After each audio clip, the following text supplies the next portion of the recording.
پڑھیے بسم اللہ الرحمن الرحیم رب یسر ولا تعسر وتمم بالخیر وبک نستعین یا فتاح رب زدنی علما وارزقنی فہما سبحانک لا علم لنا إلا ما علمتنا إنك أنت العليم الحكيم رب يسر ولا تعسر وتمم بالخير وبك نستعين يا فتاح رب زدني علما وارزقني فهما سبحانك لا علم لنا إلا ما علمتنا إنك أنت العليم الحكيم رب يسر ولا تعسر وتمم بالخير وبك نستعين يا فتاح رب زدني علما وارزقني فهما سبحانك لا علم لنا إلا ما علمتنا إنك أنت العليم الحكيم بسم اللہ الرحمن الرحیم۔ ہم ایک کام شروع کر رہے ہیں۔ کیا کر رہے ہیں؟ ایک کام شروع کر رہے ہیں، کام پڑھنے کا، طلب علم کا۔ آپ علیہ الصلاۃ والسلام نے فرمایا کل امر ذی بال لم یبدأ ببسم اللہ فہو اقطع۔ ہر وہ محتم بالشان کام، بڑا کام جو بغیر بسم اللہ کے شروع کیا جائے وہ ناقص اور ادھورا رہتا ہے۔ کیسا رہتا ہے؟ ناقص اور ادھورا رہتا ہے۔ تو اسی لیے سب سے پہلے ہم نے بسم اللہ پڑھی۔ ہم نے کیا کہ سب سے پہلے بسم اللہ پڑھی۔ اس کے بعد اس کام کے آسان ہونے کی دعا پڑھی۔ اس کام کے آسان ہونے کی کیا کی؟ دعا پڑھی کہ یہ کام ہمارے لیے آسان ہو جائے، ہمارے لیے کیا ہو جائے؟ آسان ہو جائے۔ اس لیے کہ کوئی بھی کام اپنی ذات کے حساب سے مشکل نہیں ہوتا ہے۔ کوئی بھی کام اپنی ذات کے حساب سے کیا نہیں ہوتا ہے؟ مشکل نہیں ہوتا ہے، بلکہ کام کرنے والے کے حساب سے مشکل ہو جاتا ہے۔ کام کرنے والے کے حساب سے کیا ہوتا ہے؟ بچہ جب قاعدہ پڑھتا ہے چھوٹا تو اس کے لیے مشکل لگتا ہے۔ کیا لگتا ہے؟ لیکن وہی بچہ جب بڑا ہو جاتا ہے، بڑی کتابیں پڑھنے لگ جاتا ہے تو وہ قاعدہ اس کے لیے کیا ہو گیا؟ بہت آسان ہو گیا۔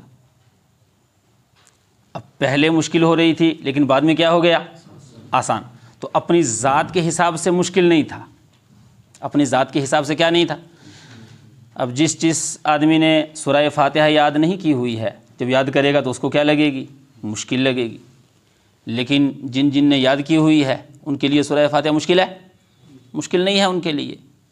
لہٰذا کوئی بھی کام اپنی ذات کے حساب سے مشکل نہیں ہے، البتہ اس کام کے کرنے کے حساب سے یا علم پڑھنے کے حساب سے اگر محنت کم ہے، کمزوری کے ساتھ یہ چل رہا ہے تو پھر کام کیا لگ ہو جاتا ہے؟ مشکل۔ لہٰذا اس کے لیے اللہ تعالیٰ سے ہم نے دعا کی کہ یہ کام کیا ہو جائے؟ آسان ہو جائے۔ تیسری چیز، ہم جو یہ کام کر رہے ہیں اس کام کرنے میں اپنی نیتیں درست کر لیں۔ کیا کر لیں؟ ہاں، نیتیں درست کر لیں۔ جب بھی کوئی کام انسان کرے تو کام کی ابتدا میں بھی نیت کرے، کام کے درمیان میں اس نیت کو ٹٹولے کہ کہیں میری نیت خراب تو نہیں ہو رہی ہے، اور کام کے اخیر میں اپنی نیت کو دیکھے کہ میری نیت کام کرنے میں کیسی تھی۔ اس لیے کہ انما الاعمال بالنیات، اعمال کا دار و مدار کس پر ہے؟ نیت پر ہے۔ اعمال کا دار و مدار کس پر ہے؟ نیت پر ہے۔ ایک آدمی قرآن پڑھ رہا ہے، قرآن کے تو ہر حرف پہ 10 نیکیاں ملتی ہیں، لیکن وہ قرآن پڑھ رہا ہے لوگوں کو دکھانے کے لیے۔ قرآن کیوں پڑھ رہا ہے وہ؟ لوگوں کو دکھانے کے لیے کہ میں قرآن پڑھوں گا تو لوگ کہیں گے جی واہ واہ کیسا قرآن پڑھ رہا ہے، تو اس کو 10 نیکیاں حرف پہ نہیں ملیں گی، بلکہ الٹا گناہ ہوگا۔ اس کو نیکیاں نہیں ملیں گی، اس کو کیا ہوگا؟ پڑھ کیا رہا ہے؟ ہو کیا رہا ہے؟ گناہ۔ کیوں گناہ ہو رہا ہے؟ نیت ٹھیک نہیں ہے۔ کیا ٹھیک نہیں ہے؟ نیت ٹھیک نہیں ہے۔ یہاں تک کہ ایک آدمی اللہ کے راستے میں اپنے آپ کو اتنا ختم کرتا ہے، اتنا کہ وہ اپنے آپ کو قتل کروا دیتا ہے۔ کیا کر دیتا ہے؟ گردن کٹوا دیتا ہے، لیکن اس کی نیت اللہ کے لیے نہیں ہوتی ہے۔ گردن کٹواتا ہے لیکن اللہ کے لیے نہیں، بلکہ لوگوں کو دکھانے کے لیے کر رہا ہے، اللہ کے راستے میں، لیکن نیت اس کی کیا ہے؟ لوگوں کو دکھانے کے لیے۔ کل قیامت کے دن جہنم میں ڈال دیا جائے گا۔ کس میں ڈال دیا جائے گا؟ جہنم میں ڈال دیا جائے گا۔ کیوں؟ نیت ٹھیک نہیں ہے۔ کیا ٹھیک نہیں ہے؟ نیت ٹھیک نہیں ہے۔ اس کے برخلاف ایک آدمی، اس کی نیت ٹھیک ہے، قرآن مجید حفظ کرنا شروع کیا۔ کیوں حفظ کر رہا ہے؟ اللہ کے لیے، اللہ کی رضا کے لیے، علم دین اللہ کی رضا کے لیے حاصل کر رہا ہے۔ اب حفظ کرتے کرتے 2 4 5 پارے ہوئے، 6 پارے ہوئے، اللہ تعالیٰ نے موت مقدر میں لکھی تھی، ملک الموت آیا اور اس کی روح قبض ہو گئی اور انتقال ہو گیا۔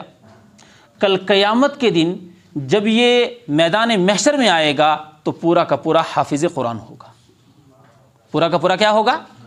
حافظ قرآن۔ یہاں تو 5 6 پارے کیے، یہاں تو حفظ کرنا شروع کیا تھا خالص، یہاں پورا نہیں اس نے کیا تھا، لیکن اس کے باوجود وہاں کیا ہے؟ پورا حافظ قرآن۔ کیوں؟ اس لیے کہ نیت ٹھیک ہے۔ کیا ہے؟ اور یہ حافظ قرآن بن گیا اور یہی حفظ اس کو جنت میں لے کے جا رہا ہے۔ اس کی کیا ٹھیک ہے؟ نیت ٹھیک ہے۔ لہٰذا اگر نیت خراب ہوتی ہے تو پھر بڑے سے بڑا کام جو دین اور شریعت کا بڑا کام ہے اس کے اوپر بھی ثواب نہیں ملتا ہے، بلکہ اس کی وجہ سے انسان کو جہنم میں جانا پڑ جاتا ہے۔ اور اگر نیت ٹھیک ہوتی ہے تو کام اگرچہ ادھورا رہ گیا، وہ ادھورا کام بھی کامل ہو جاتا ہے۔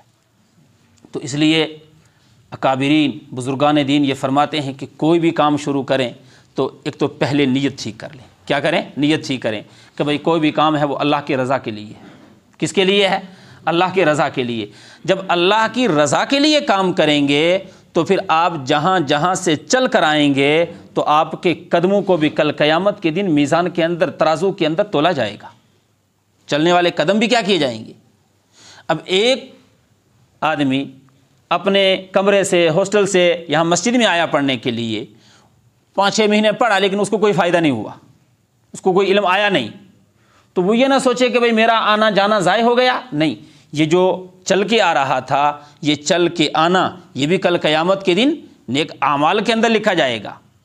وہ فائدہ کیوں نہیں ہوتا ہے؟ کبھی سمجھ نہیں پاتا ہے، دماغ کمزور ہوتا ہے، وہ ان لوگوں کو نہیں ہوتا ہے، آپ حضرات کی بات نہیں ہے۔ کوئی ایسا اس میں آ جائے کہ جس کو فائدہ نہ ہو، تب بھی جو ہے مطلب فائدہ نہ ہونے کا مطلب کہ اس کو وہ علم حاصل نہیں ہو پایا، لیکن تب بھی کل قیامت کے دن چل کے آنا، جانا، یہاں بیٹھنا، یہ اوقات، یہ ساری چیزیں، یہ جتنے افعال ہیں، یہ سارے کے سارے میزان ترازو کے اندر تولے جائیں گے۔ کیا کیے جائیں گے؟ تولے جائیں گے۔ اب یہ ہے کہ ہم چل کے آتے ہیں تو چل کے آنا یہ ایک ایسا عمل ہے کہ جو ہمیں نظر نہیں آتا۔ ہم چل کے آئے نا تو ہم اس کو ہاتھ میں نہیں پکڑ سکتے ہیں، ہمیں وہ نظر نہیں آتا ہے، بس چلتا رہتا ہے انسان تو وہ چلنا نظر آتا ہے، لیکن جب چلنا ختم ہو گیا تو پھر وہ پتہ چلے گا میں وہ چلنا کیسا تھا، کیا تھا، وہ نظر آئے گا۔ یہ اعراض کے قبیل سے ہے، لیکن کل قیامت کے دن یہ جسم بن جائیں گی۔ یہ چیزیں کیا بن جائیں گی؟ یہ جسم بن جائیں گی۔ لہذا جب جسم بن گیا تو وہ ترازو کے اوپر تولنا کیا ہو جائے گا؟ آسان، وہ تولا جائے گا۔ تو اگر کوئی بھی فائدہ نہ ہونا تو یہ آنا جانا یہ بھی فائدے سے خالی نہیں ہے، لیکن کیا ہونی چاہیے؟ نیت صحیح ہونی چاہیے۔ اگر نیت ٹھیک نہیں ہے، کیا ٹھیک نہیں ہے؟ نیت ٹھیک نہیں ہے تو پھر اس کے لیے پڑھنا اس کے لیے پڑھنا ہی ٹھیک نہیں ہے۔ تو سب سے پہلے کیا صحیح کر لیں؟ نیت صحیح کر لیں۔ تو میں نے حدیث پڑھی تھی کہ کلو امر زیبال لم یبدأ بسم اللہ فہو اقطع، ہر وہ محتم بشان کام جو بغیر بسم اللہ کے شروع کیا جائے وہ ادھورا اور ناقص رہے گا۔ لہٰذا اس کا تعلق ہر کام سے ہے۔ کس سے ہے؟ ہر کام سے ہے. جیسے ایک آدمی کھانا کھا رہا ہے, کیا کر رہا ہے؟ تو بڑا کام ہے چھوٹا کام ہے؟ بڑا کام ہے, چھوٹا کام نہیں ہے کھانا کھانا, کیا ہے؟ بڑا کام ہے. کیونکہ اگر وہ کھانا نہیں کھائے گا 1 دن 2 دن 4 دن 5 دن تو وہ کیا ہو جائے گا؟ کمزور ہو جائے گا, عبادات کے اندر جو ہے وہ کمزوری آ جائے گی. لہٰذا ایسا بھی ہو سکتا ہے کہ وہ انتقال ہو جائے. تو کھانا کھانا تو بڑا کام ہے, تو کس سے شروع کریں گے؟ بسم اللہ سے شروع کریں گے. اب خالی اتنا سوال رہ جاتا ہے کہ بھئی حدیث میں تو یہ آ رہا ہے کہ جو بھی بڑا کام بغیر بسم اللہ کے شروع کیا جائے تو وہ ادھورا اور ناقص رہتا ہے. ہم کبھی کبھی بسم اللہ سے شروع نہیں کرتے ہیں, بھول جاتے ہیں, تو کھانا تو پورا کھا جاتے ہیں, وہ تو ادھورا تو رہتا نہیں ہے. تو حدیث میں تو کہا کہ کوئی بھی کام جو بغیر بسم اللہ کے شروع کیا جائے وہ کیا رہے گا؟ وہ تو ناقص رہے گا, وہ تو ادھورا رہے گا, یہاں تو پورا ہو جاتا ہے.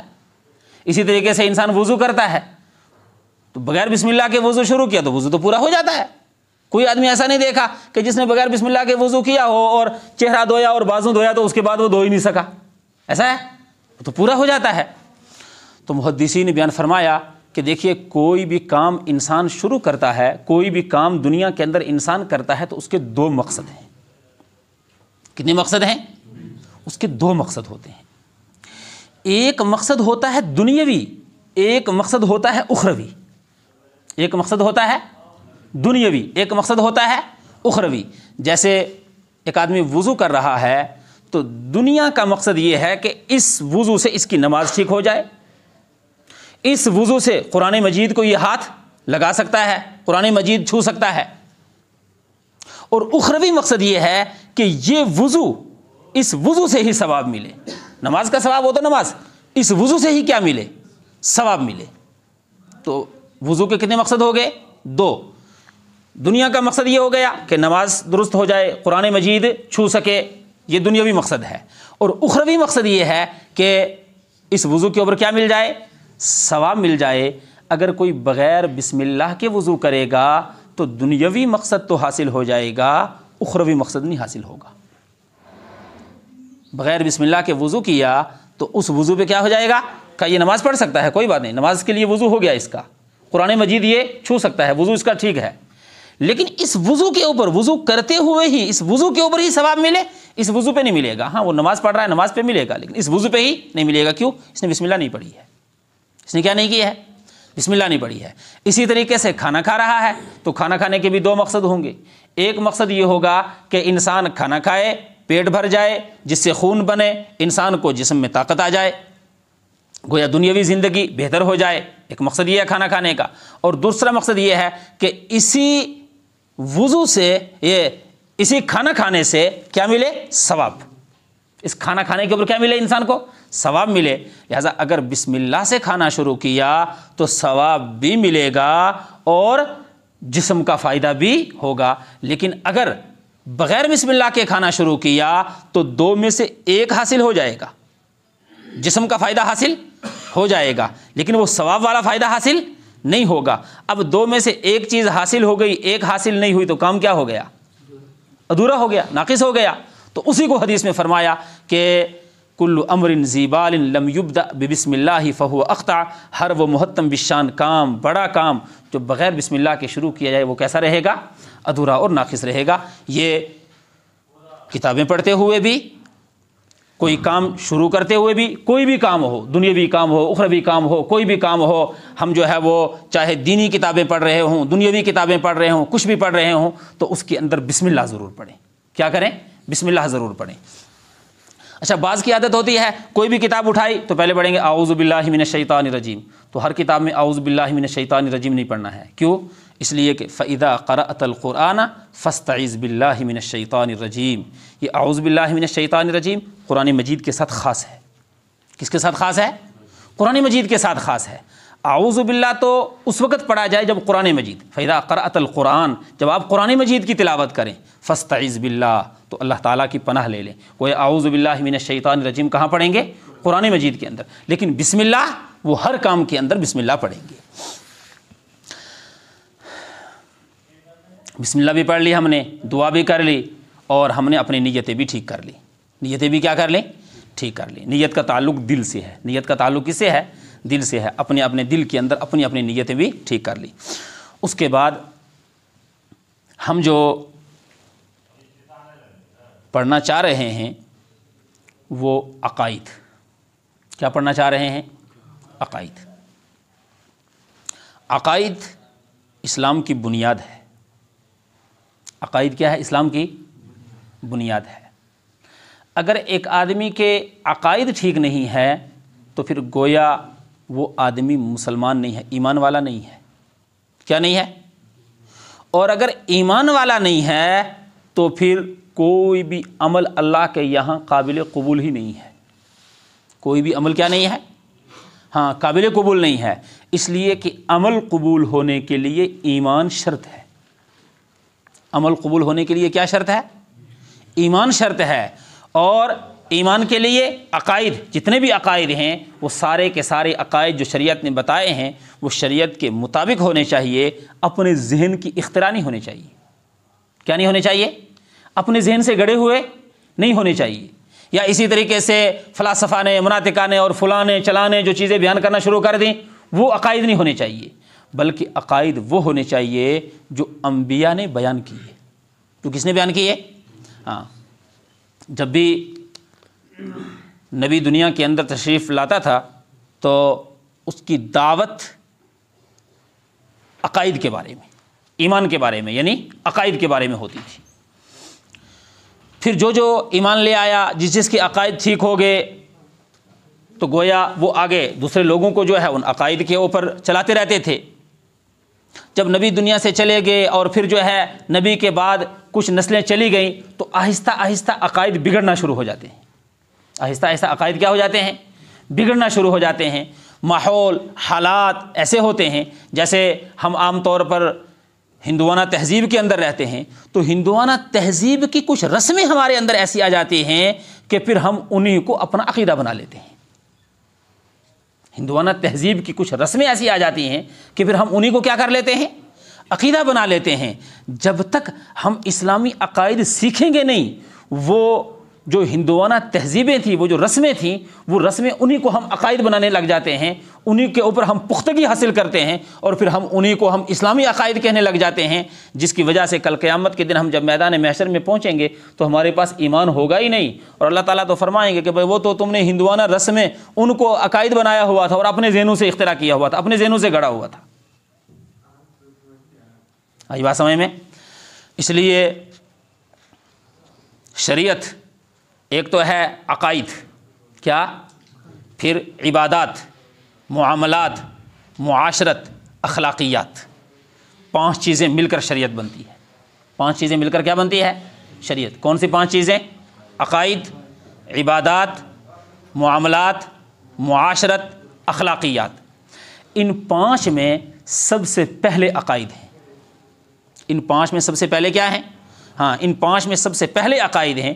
پہلے اس لیے کہ وہ 4 اس ایک کے اوپر موقوف ہیں. 4 کیا ہے؟ اس ایک کے اوپر موقوف ہیں. عقائد، بنیادی عقائد 3 ہیں. بنیادی عقائد کتنے ہیں؟ جن عقائد کے بغیر انسان ایمان والا ہو ہی نہیں سکتا. جن کے بغیر انسان کیا نہیں ہو سکتا؟ ایمان والا ہو ہی نہیں سکتا. سب سے پہلا عقیدہ ہے اللہ کی ذات، اللہ کے وجود کو مان لینا. اللہ کی ذات اور اللہ کے وجود کو مان لینا. دوسرا عقیدہ انبیاء کا. دوسرا عقیدہ کس کا؟ انبیاء کا.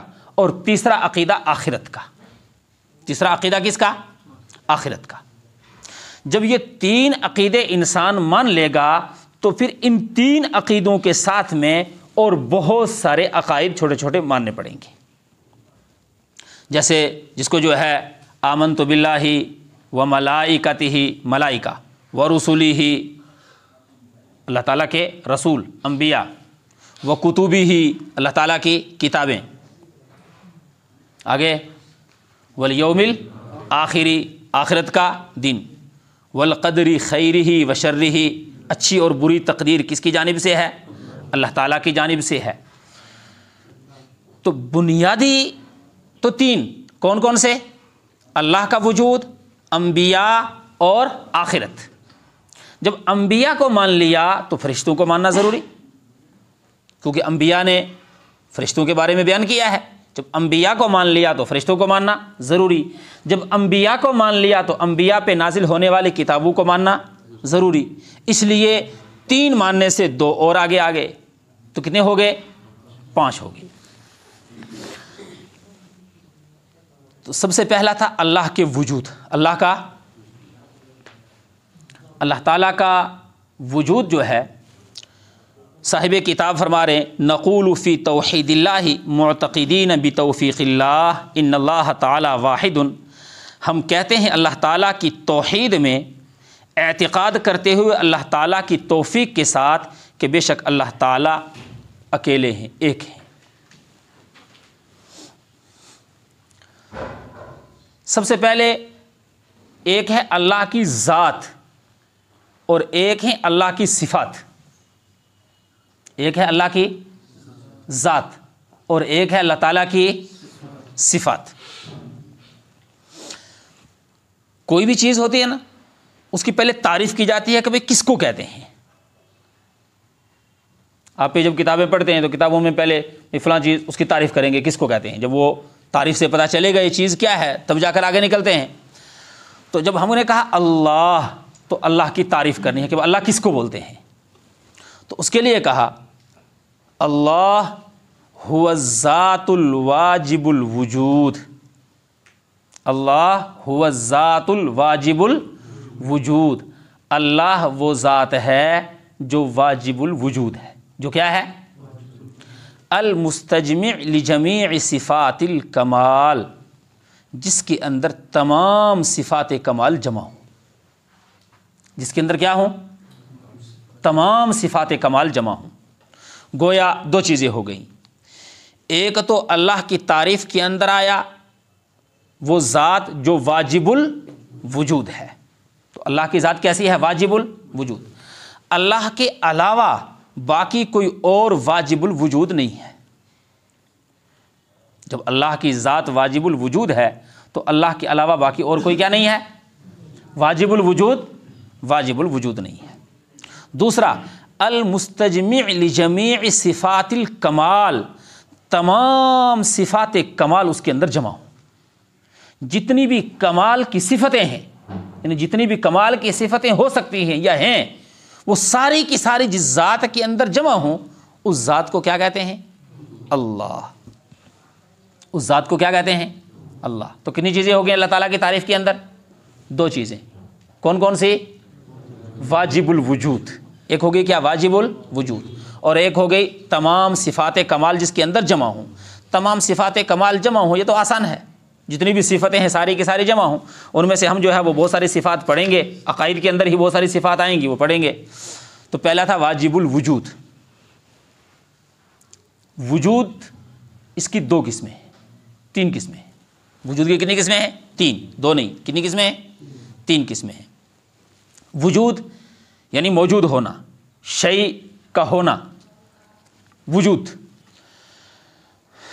ایک تو ہے واجب الوجود، ایک ہے ممکن الوجود، اور ایک ہے ممتنع الوجود۔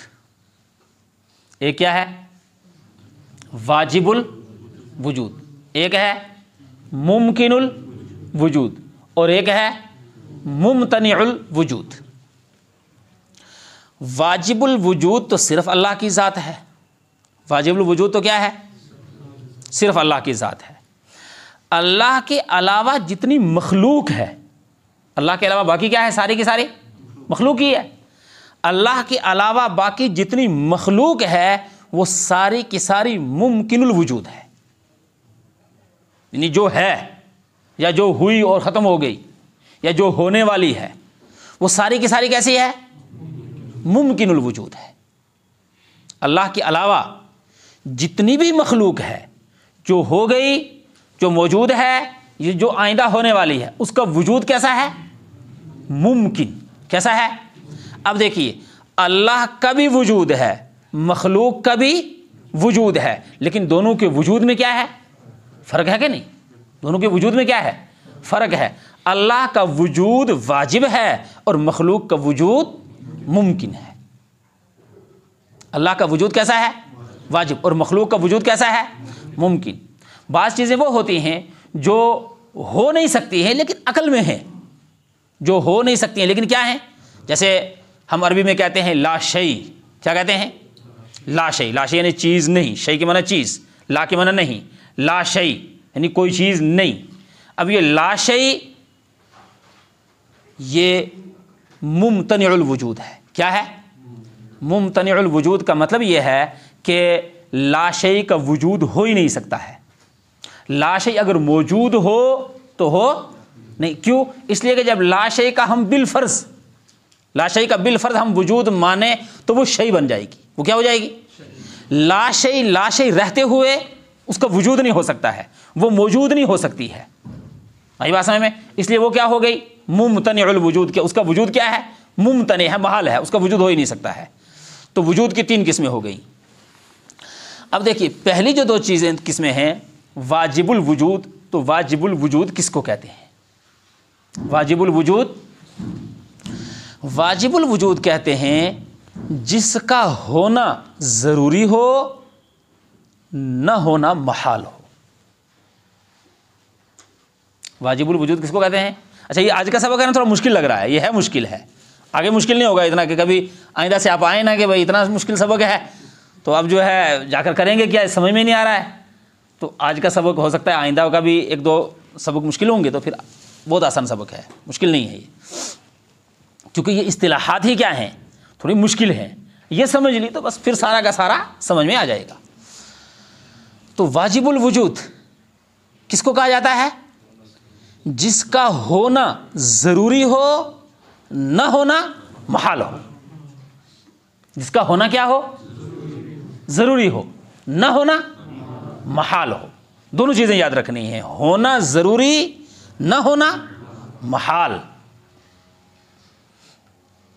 اللہ تعالیٰ کی ذات ہمیشہ سے ہے، ہمیشہ رہے گی، ہمیشہ سے ہے، لہذا ہونا کیا ہے؟ ضروری ہے، ہونا کیا ہے؟ ضروری ہے، نہ ہونا محال ہے۔ کوئی زمانہ ایسا گزرا کہ جس کے اندر اللہ کی ذات نہیں تھی؟ ایسا زمانہ نہیں کوئی گزرا۔ آئندہ کوئی زمانہ ایسا گزرے گا کہ اللہ کی ذات نہ ہو؟ ایسا کوئی زمانہ نہیں گزرے گا۔ کوئی 1 منٹ، کوئی 1 سیکنڈ ایسا ہے کہ جس کے اندر اللہ کا وجود نہ ہو؟ ایسا نہیں ہے، لہذا نہ ہونا کیا ہے؟ محال ہے، نہ ہونا، ہونا کیا ہے؟ ضروری ہے، نہ ہونا محال ہے۔ آگے بات سمجھ میں؟ ممکن الوجود، ممکن الوجود اس وجود کو کہتے ہیں جس کا ہونا بھی ضروری نہ ہو، نہ ہونا بھی ضروری نہ ہو۔ ممکن الوجود کس کو کہتے ہیں؟ جس کا ہونا ضروری نہیں ہے اور نہ ہونا بھی ضروری نہیں ہے۔ اب 2 ہی چیزیں، یا تو ہونا یا نہ ہونا، 2 ہی چیزیں، یا تو ہونا یا نہ ہونا۔ ہونا بھی ضروری نہیں اور نہ ہونا بھی ضروری نہیں۔ اگر ہونا بھی ضروری نہ ہو اور نہ ہونا بھی ضروری نہ ہو تو اس کو کیا کہتے ہیں؟ ممکن الوجود۔ جس زمین پہ ہم بیٹھے ہیں یہ زمین کیا ہے؟ مثال کے طور پر یہ زمین کیا ہے؟ ممکن الوجود، اس لیے کہ اس زمین کا ہونا ضروری نہیں ہے۔ اس زمین کا ہونا، اگر اس زمین کا ہونا ضروری ہوتا تو یہ ہمیشہ ہمیش سے ہوتی۔ یہ ہمیشہ ہمیش سے ہے؟ یہ ہمیشہ ہمیش سے ہے کہ نہیں ہے؟ نہیں، ہمیشہ ہمیش سے نہیں ہے۔ یہ پہلے نہیں تھی، بعد میں اللہ تعالیٰ نے کیا کیا؟ اس کو وجود بخشا، تو ایک زمانہ اس پہ گزرا ہے کہ یہ نہیں تھی۔ اسی طریقے سے قیامت کے بعد اس زمین کو کیا کر دیا جائے گا؟ فنا کر دیا جائے گا، قیامت میں یہ ختم کر دی جائے گی۔ اگر اس کا ہونا ضروری ہوتا تو یہ کبھی ختم نہ ہوتی، یہ ختم ہو جائے گی۔ اس کا مطلب ہونا ضروری نہیں ہے، اس کا ہونا ضروری، اگر ہونا ضروری ہوتا تو یہ ہمیشہ ہمیش رہتی، ہمیشہ ہمیش یہ رہے گی نہیں۔ اس کا مطلب کیا ہے؟ کہ اس کا ہونا ضروری نہیں ہے۔ اچھا، اس کا نہ ہونا بھی ضروری نہیں ہے۔ اس کا جیسے لا شیء، اس کا نہ ہونا ہی ضروری ہے۔ ممتنع الوجود، اس کا نہ ہونا ہی کیا ہے؟ ضروری۔ لیکن ممکن الوجود، اس زمین کا نہ ہونا ضروری نہیں ہے۔ کیوں؟ اگر نہ ہونا ضروری ہوتا تو آج اس کا وجود نہ ہوتا۔ وجود ہے کہ نہیں؟ زمین پہ ہم بیٹھے ہوئے ہیں، زمین موجود ہے کہ نہیں؟ زمین موجود ہے، لہٰذا موجود ہے۔ پتہ چلا کہ اس کا نہ ہونا ضروری نہیں ہے، تو اس کا ہونا بھی ضروری نہیں، نہ ہونا بھی ضروری نہیں۔ تو کتنے وجود ہو گئے؟ 3 وجود ہو گئے کل۔ ایک ہو گیا واجب الوجود، ایک ہو گیا ممکن الوجود، اور ایک ہو گیا ممتنع الوجود۔ واجب الوجود کہتے ہیں جس کا ہونا ضروری ہو نہ ہونا محال ہو، جس کا ہونا ضروری ہو اور نہ ہونا محال ہو تو وہ کیا ہوتا ہے؟ واجب الوجود۔ ممتنع الوجود کہا جس کا نہ ہونا ضروری ہو اور ہونا محال ہو۔ ممتنع الوجود جس کو مثال کیا دی تھی؟ لا شیء، لا ممکن، یہ بھی مثال کہ ممکن نہیں، لا ممکن، لا شیء۔ ممتنع الوجود ہیں، ان کا نہ ہونا ضروری ہے اور ہونا محال ہے۔ اور تیسری چیز تھی ممکن الوجود۔ ممکن الوجود ایسے وجود کو کہتے ہیں جس کا ہونا بھی ضروری نہیں، نہ ہونا بھی ضروری نہیں، یعنی ہو بھی سکتی ہے نہیں بھی ہو سکتی۔ ممکن الوجود کس کو کہیں گے؟ ہو بھی سکتی ہے شیء اور نہیں بھی ہو سکتی۔ لہذا جتنے لوگ دنیا میں آئے اور چلے گئے وہ سارے کے سارے کیا تھے؟ ممکن الوجود۔ جتنے آج دنیا کے اندر موجود ہیں وہ بھی سارے کیا ہیں؟ ممکن الوجود۔ آئندہ جتنے آئیں گے دنیا کے اندر وہ بھی کیا ہیں؟ سارے کے سارے ممکن الوجود۔ جتنے فرشتے ہیں سارے کے سارے کیا ہیں؟ ممکن الوجود۔ خلاصے کے طور پر بتایا میں نے کہ اللہ کے علاوہ جتنی مخلوق ہے وہ ساری کی ساری مخلوق چاہے پہلے پیدا ہو چکی یا پیدا ہو رہی ہے یا آئندہ اللہ تعالیٰ ان کو پیدا کریں گے، وہ ساری کی ساری کیسی ہے؟ ممکن الوجود ہے۔ وہ ساری کی ساری کیسی ہے؟ ممکن الوجود۔ تو اب دیکھیے وجود اللہ کی ذات کا بھی ہے، وجود انسان کا بھی ہے، لیکن اللہ کے وجود اور انسان کے وجود میں کیا ہو گیا؟ فرق ہو گیا، کیونکہ لیسا کمثلہ شیء، اللہ کے مثل کوئی چیز ہے ہی نہیں ہے۔ وجود کے اندر شریک ہو سکتے لیکن وجود کے اندر بھی شرکت نہیں ہے۔ وجود اللہ کا بھی ہے، وجود مخلوق کا بھی ہے، لیکن وجود کے اندر ہی کیا ہے؟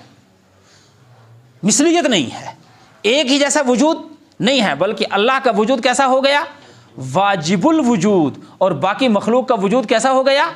ممکن الوجود۔ باقی مخلوق کا وجود کیسا ہو گیا؟ اچھا، جو ممکن الوجود ہے نا، اس کا ایک اصول ہے کہ ممکن کے اندر 2 جہتیں ہوتی ہیں۔ ممکن کے اندر کتنی جہتیں ہوتی ہیں؟ 2 جہتیں، کیونکہ اس کا ہونا بھی ضروری نہیں اور نہ ہونا بھی ضروری نہیں۔ اب جب دونوں کے دونوں ہونا اور نہ ہونا دونوں برابر ہیں، زمین اس کا ہونا بھی ضروری نہیں نہ ہونا بھی ضروری نہیں، تو پھر یہ ہوئی کیوں؟ سوال یہ ہے۔ گویا 2 پہلو میں سے ایک پہلو کو ترجیح ہو گئی، تو یہ ترجیح کیوں ہوئی؟ 2 پہلو میں سے ایک پہلو کو کیا ہوئی؟ ترجیح ہوئی، تو یہ ترجیح کیوں ہوئی؟ جب تک مرجح نہیں ہوگا، ترجیح دینے والا نہیں ہوگا تو ترجیح ہو نہیں سکتی ہے۔ جب تک کون نہیں ہوگا؟ ترجیح دینے والا نہیں ہوگا تو کیا نہیں ہو سکتا ہے؟ ترجیح نہیں ہو سکتی۔ اب جب اس کے دونوں پہلو تھے، ہونا بھی ممکن تھا نہ ہونا بھی ممکن تھا، ہو بھی سکتی ہے نہیں بھی ہو سکتی ہے، دونوں برابر سرابر ہیں، تو جب اس کا وجود ہوا تو عقلی طور پر ذہن میں آیا کہ بھئی کوئی ترجیح دینے والا ہے، نہ ہونے سے ہونے کے اندر کوئی تبدیل کرنے والی ذات ہے، اور وہ ذات ہے جو اللہ، جس کو کیا کہا جاتا ہے؟ واجب الوجود۔ لہذا سارے کی ساری ممکن الوجود وہ تابع ہیں کس کے؟ واجب الوجود کے۔ اگر کوئی انسان واجب الوجود کا انکار کرے گا تو پھر اس کو تمام ممکن الوجود کا بھی انکار کرنا پڑے گا۔ کوئی انسان عقلی طور پر واجب الوجود کا کیا کرے گا؟ انکار کرے گا، تو اس کو کیا کرنا پڑے گا؟ ممکن الوجود جتنے بھی ہیں ان تمام کا بھی انکار کرنا پڑے گا۔ کیوں؟ اس لیے کہ ممکن اس کے 2 پہلو ہوتے ہیں، 2 پہلو میں سے ایک پہلو کو ترجیح دینے کے لیے کسی مرجح کا ہونا ضروری ہے، راجح کرنے والے کا ہونا ضروری ہے، اور جب راجح کرنے والے کا ہی انکار کر دیا تو راجح کس نے کی؟ اس کا بھی انکار کرنا پڑے گا۔ اس لیے اس تمام کائنات کو جو مانے گا اس کو کیا ماننا پڑے گا؟ واجب الوجود کو ماننا پڑے گا۔ اللہ وہ ذات ہے جو کیا ہے؟ واجب الوجود ہے۔ اللہ تعالی ہم تمام کو یہ عقائد آسان کرنے کی توفیق عطا فرما دیں۔ واخر دعوانا الحمدللہ رب العالمین۔